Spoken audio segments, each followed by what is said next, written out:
Well, I'm wearing thick Canadian winter mittens. We're at Silverstone. The thermometer on my car has yet to register anything in the positives. And we've got this thing here, look. Steady 800 and something horsepower. I'm reliably informed it could run up to 910. I'm completely excited, childishly excited. Very apprehensive because it's going to have a performance level that I can't even imagine. Let's think about it for a minute. 850 horsepower, 500 kilograms. So by that reckoning, a Veyron would need to have over 2,000 horsepower to be as accelerative as this car. And think about that for a minute. Okay, I'll leave you with that. It's also a bit nerve-wracking to have Mr. Martin Brundle here because he's a bit of a hero of mine, not only as a broadcaster but as a racer. Because people forget about Martin. This line that he's the greatest racing driver not to have won a Grand Prix is probably true. I mean, this is a bloke that stuck one right up centre for a season in F3.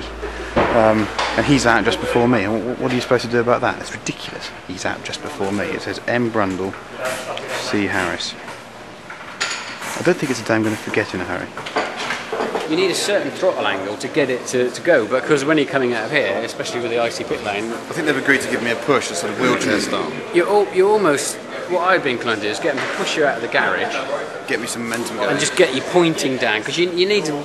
Basically, you've got to get it going and give it some throttle to make it go. Can you damage the clutch if you give it too many beans? No.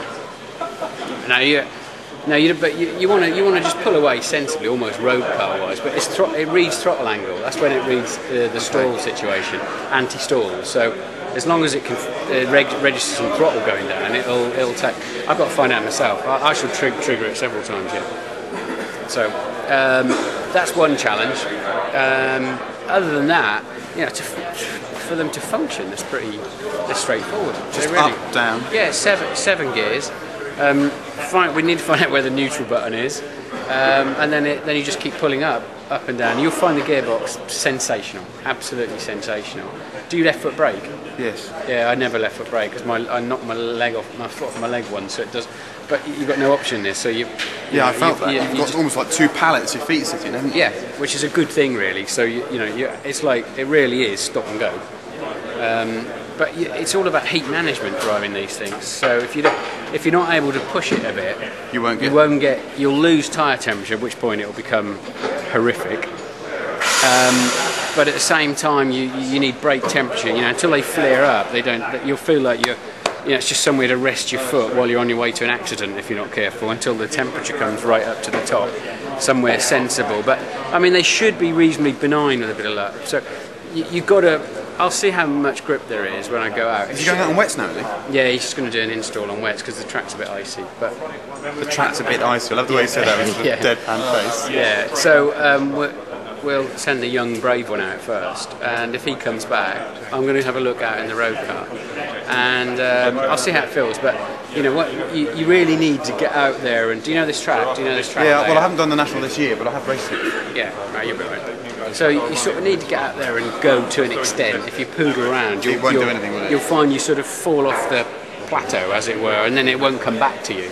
And you think, God, I couldn't possibly go any faster because it's sliding at this speed even. Whereas in fact, once you burst through that and get the tyres and the brakes working, you'll just be staggered at how much grip it's got. Do you still get excited? Of course, yeah. I've been excited all morning, really, on the way over. But yeah, because you can't believe the feeling when you go out and it's just you and this machine. It's just, you feel at home. I mean, I sat even having a seat fitting and I'm like, this is what I do. Oh no, it's not anymore. But you get that sort of lovely, cosy, you and the machine versus the track sort of feeling. Okay, modesty in the bucket for a minute. How quick were you in the Williams earlier in the year? Quick enough. Yeah? Yeah.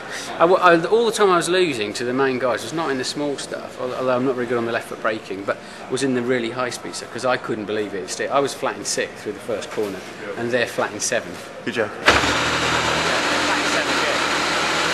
They don't lift on a quali lap. What about Duffy's Maggots?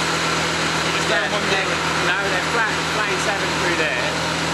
I was in 6th, they're in 7th, and so I lost nearly all my time in the two fast corners in that ship. First of all, we've got a lot of filming to do, so there's no point in me binning it. And secondly, is that that bravery that those guys have got now, and the belief that it'll 195 miles an hour, 7th gear with a 90-degree corner coming up. and you're not going to lift the throttle. We're not going to be anywhere near that today because the conditions are just horrendous, and this car's not, you know, this is just the very, very beginning of this program. So this car's, when Mark turns out of the pit lane, it's the first time it's gone around a corner, basically on Avon tyres on a racetrack. So, you know, it's the very beginning of a program that's quite exciting. Are you going to race one next year at some point? It depends. I don't think I've got time to be honest. With 18 Grand Prix, and then my son races. You've got to get your FIA pass first of all. Yeah, that's true. Yeah, I might have a bit. Yeah, I might not get a licence.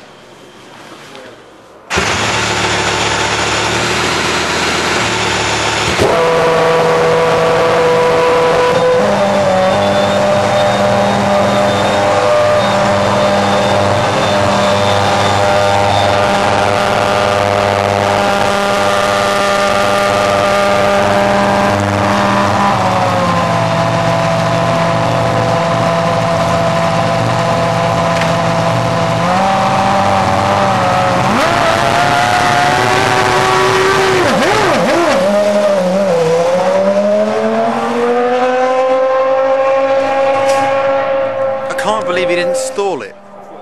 That means that I'll be the only one that stalls it today.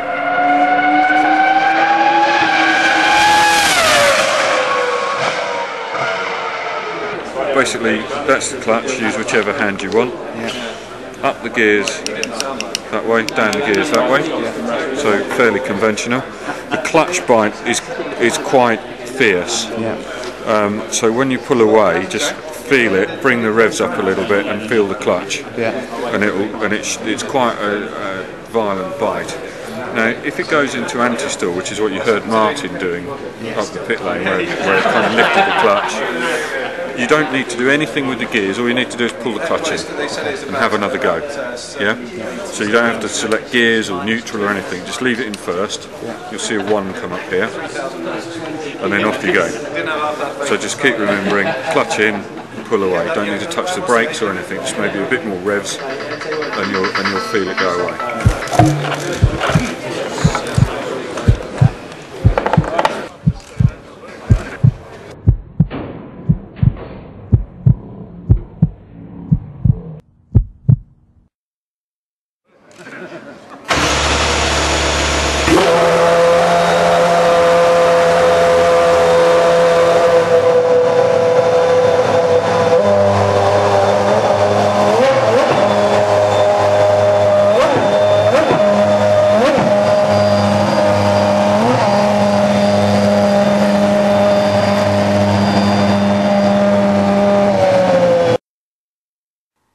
This is what happens when you get the pros to do the video. The sound doesn't work, so what I need you to do is imagine that it's making this noise. I also need you to imagine it being a touch slippery, and me being completely terrified, and that there being a patch of ice on the right hand side. Other things to imagine then, as I peel out of the pit lane here, and it's registering 1 degrees, and when I put my foot down in first now, very gently, and then into second, and I push the throttle down just a fifth of its travel, it feels much, much more than Veyron quick, just there. Really, really fast. And here, I'm just trying to get used to the view really. I'm sitting so low and I'm so intimidated by this machine, something that's worth £350,000, remember. A silly amount of money. And down the back straight, I'm just trying to accelerate as hard as I dare, knowing full well I've got traction control set to 8 out of 8, and I'm trying to get some heat into the tyres, but look at the way those bridges are flashing over my head, and I'm now worried, I'm now concerned, I'm thinking this has got no grip. Martin Brundle's just driven it beautifully, and I'm just waiting for something to go wrong. But all the time trying to put some energy into the tyres to get some temperature. And as I wander out of Luffield here, I straighten the wheel, I put the foot down again, and look at that.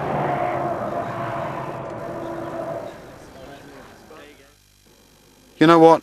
It was gone before I even knew it was going. It went so quickly.